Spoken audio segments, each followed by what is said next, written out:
ఈరోజు ఇక్కడ press meet పెట్టడానికి ముఖ్య ఉద్దేశం ఏంటంటే ఈ నెల 16వ తారీఖు నాడు పెద్దల సభ అయినటువంటి రాజ్యసభలో సాక్షాత్తు హోమ్ మినిస్టర్ గారైనటువంటి డబుల్ ఇంజన్లో ఉన్న ఒక మెంబర్ అమిత్ షా గారు అంబేద్కర్ గారిని పట్టుకొని అనుచిత వ్యాఖ్యలు చేశారు. అంబేద్కర్ అంబేద్కర్ అంబేద్కర్ అనడము ఫ్యాషన్ అయిపోయింది. అదే దేవుణ్ణి నామస్మరణ చేస్తుంటే 7 జన్మలకు సరిపోయే ప్రాప్తి లభించేది, స్వర్గం లభించేది అన్న మాటలు ఆయనే సాక్షాత్తు ఒక పెద్దల సభ దేశమంతా చూస్తున్న, దేశంలో ఉన్న 140 కోట్ల మంది ప్రజలు గమనిస్తూ ఉన్న ఒక రాజ్యసభలో అంత పెద్ద మనిషి ఆ మాట అనడము, దానికి మళ్ళీ ఎటువంటి పశ్చాత్తాప్యము లేదా తప్పుగా మాట్లాడినాను క్షమించండి అనడం, ఇట్లాంటి మాటలు ఏమీ లేవు. ఒక పరివర్తన కూడా ఏమీ లేదు. సో అట్లాంటి మాటలు అన్నందుకు ప్రధానమంత్రి అయినటువంటి నరేంద్ర మోడీ గారు కూడా దాని గురించి ఏమీ మాట్లాడలేదు. మేమందరము చాలా బాధపడినాము. ఒక దళిత బిడ్డగా నేను పార్లమెంట్లో అడుగుపెట్టడానికి కారణము రాజ్యాంగం నాకు ఇచ్చిన హక్కు. ఆ రాజ్యాంగ నిర్మాత అయినటువంటి డాక్టర్ బిఆర్ అంబేద్కర్ గారిని అంత కించపరచడం అనేది చాలా ఘోరమైన అవమానం భారతదేశంలోని ప్రజలందరికీ. ఎందుకంటే భారత ప్రభుత్వము నడిచేది రాజ్యాంగం, భారత న్యాయ వ్యవస్థ నడిచేది రాజ్యాంగం ద్వారానే. ప్రతిదీ కూడా భారతదేశంలో నడిచే ప్రతి వ్యవస్థ కూడా రాజ్యాంగంలో లిఖింపబడిన రూల్స్ ప్రకారమే నడుస్తుంది. అట్లాంటి ఒక రాజ్యాంగ నిర్మాతని అవమానించడం అంటే, వాళ్ళు అంతకుముందు నుంచి కూడా నా ఎలక్షన్స్ అప్పటి నుంచి కూడా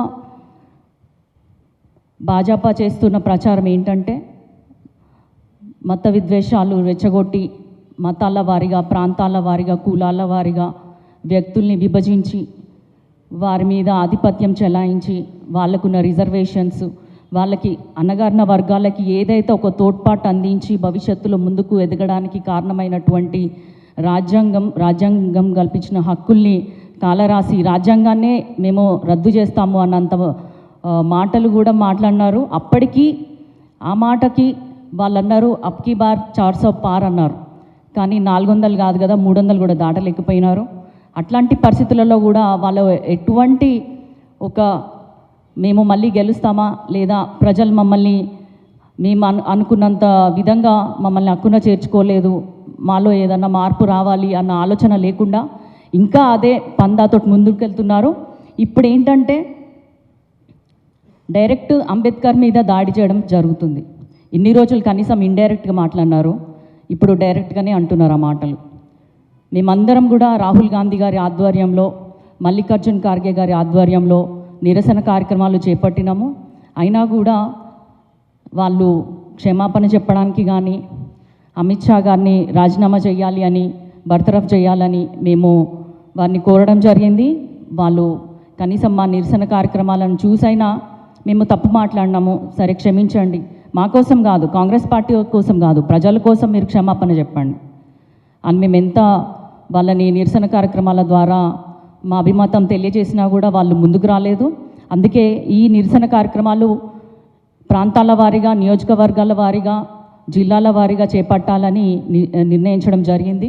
అందుకే ఈ దేశంలో ఉన్న అన్ని రాష్ట్రాల్లోని కాంగ్రెస్ పార్టీ, కాంగ్రెస్ అనుబంధ పార్టీలు, ఐఎన్సి, తర్వాత ఇండియా కూటమికి చెందిన వివిధ ఎంపీలు అందరూ కూడా వారి నియోజకవర్గాల్లో ప్రెస్ మీట్ పెట్టి మేమందరం ప్రజలకి అక్కడ పార్లమెంట్లో జరిగిన విషయాలు వెల్లడించాలన్న ముఖ్య ఉద్దేశంతో ఈరోజు మీ ముందు ఉన్నాము.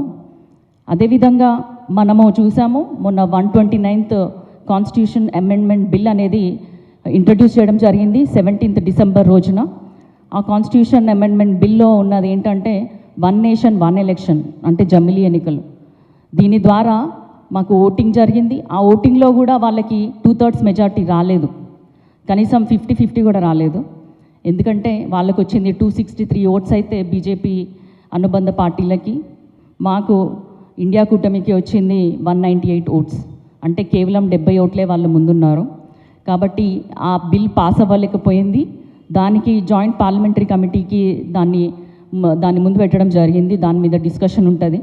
వాళ్ళు ఏం చెప్తారంటే ఆర్థిక పరమైన ఖర్చులు తగ్గించుకోవడానికి ఈ జమిలీ ఎన్నికలు పెట్టడము అవసరం అని చెప్పి బీజేపీ వాళ్ళ వాదన. కానీ మీ అందరికీ తెలుసు, ఒక రాష్ట్రంలో సంపూర్ణంగా అన్ని ఎన్నికలు జరగాలంటేనే ఒక్కసారి పెట్టలేరు. దాన్ని కూడా రెండు కానీ 3 సార్లు కానీ పెట్టడం జరుగుతుంది. ఒక రాష్ట్రంలోనే కంప్లీట్గా ఎన్నికలు పెట్టలేనప్పుడు దేశవ్యాప్తంగా ఎన్నికలు ఎట్లా పెడతారు? అదేవిధంగా రాష్ట్రాలు కేంద్రం మీద ఆధారపడి ఎన్నికల్లోకి వెళ్ళాలంటే రాష్ట్రాలకి ఎటువంటి ఒక స్వయం ప్రపత్తి ఉంది అన్నది మీరు అర్థం చేసుకోవాలి. రాష్ట్రాలకి ఉండే శక్తి కూడా వాళ్ళు తగ్గించాలన్న ఉద్దేశంతో ఈ బిల్లు తీసుకురావడం అనేది అన్యాయమని మేము పోరాటం చేస్తున్నాము. ఖచ్చితంగా ఈ బిల్లు పాస్ అవ్వకుండా మేము చూస్తాము. ఎందుకంటే కాంగ్రెస్ పార్టీని, కాంగ్రెస్ అనుబంధ పార్టీలందరినీ కూడా ఒక స్ట్రాంగ్ అపోజిషన్గా మన దళిత, గిరిజన, మైనారిటీ, క్రిస్టియన్ మహిళలు అందరూ కూడా బీజేపీ వారి మత విధ్వంసం చేయడం కానీ, వారి విభజించి పాలించే పద్ధతులు కానీ, లేకపోతే యాంటీ రిజర్వేషన్ మనస్తత్వం కానీ ఇవన్నీ చూసే వాళ్ళకి ఒక స్ట్రాంగ్ సపోర్ట్ సిస్టమ్ ఉండాలన్న ఉద్దేశంతో ఇంతమందిని గెలిపించడం జరిగింది. కాబట్టి రాహుల్ గాంధీ గారు, తర్వాత మల్లికార్జున ఖార్గే గారి ఆధ్వర్యంలో మేము ఖచ్చితంగా పోరాటం చేస్తూనే ఉంటాము. దేశానికి, ప్రజలకి, అణగారిన వర్గాలకి నష్టం జరిగే ఏ బిల్ అయినా, ఏ విషయమైనా కూడా మేము అడ్డుకుంటామని మీ ద్వారా మేము ప్రజలకు తెలియజేసుకుంటున్నాము. అదేవిధంగా కాన్స్టిట్యూషన్ మీద, రాజ్యాంగం మీద మాట్లాడదాము అని చెప్పి అక్కడ రాజ్యసభ ఎల్ఓపి మల్లికార్జున ఖార్గే గారు, తర్వాత రాహుల్ గాంధీ గారు, లోక్సభ ఎల్ఓపి గారు ప్రతిపాదన చేస్తే సరైన ఒప్పుకున్నారు. కానీ రాజ్యాంగం మీద సానుకూలంగా స్పందించి సానుకూలంగా మాట్లాడాలి, వాళ్ళ అభిప్రాయాలు తెలియజేయాలన్న ఉద్దేశంతో మేము రాజ్యాంగం మీద డిబేట్ పెడదామని కోరితే ఒప్పుకున్నట్టే చేశారు. కానీ రాజ్యాంగాన్ని ఎంత అవమానించాలో అంత అవమానిస్తున్నారు, రాజ్యాంగ నిర్మాతల్ని అవమానిస్తున్నారు. గత సెషన్లో చూసుకున్నట్లయితే ఆగస్టు సెషన్లో రాహుల్ గాంధీ గారిని అవమానించారు, ఈ సెషన్లో డాక్టర్ బిఆర్ అంబేద్కర్ గారిని అవమానించారు. ఇది కేవలం బీజేపీ వాళ్ళ యాంటీ రిజర్వేషన్, దళిత వ్యతిరేకి మరియు క్రిస్టియన్ మైనారిటీ వ్యతిరేకులమని చెప్పకనే చెప్తున్నారు. కాబట్టి ప్రజలందరూ గమనించాలి. ఇట్లాంటి బీజేపీ స్వార్థపూరిత రాజకీయాలని గమనిస్తూనే వారిని ఎక్కడికక్కడ ఎండగట్టాలని నేను కోరుకుంటున్నాను. ప్రభుత్వం అంటే అభివృద్ధి గురించి మాట్లాడాలి, కానీ ఇట్లా ప్రజల్ని నిర్వీర్యపరిచే విధంగా మాట్లాడొద్దని నేను కోరుకుంటున్నాను.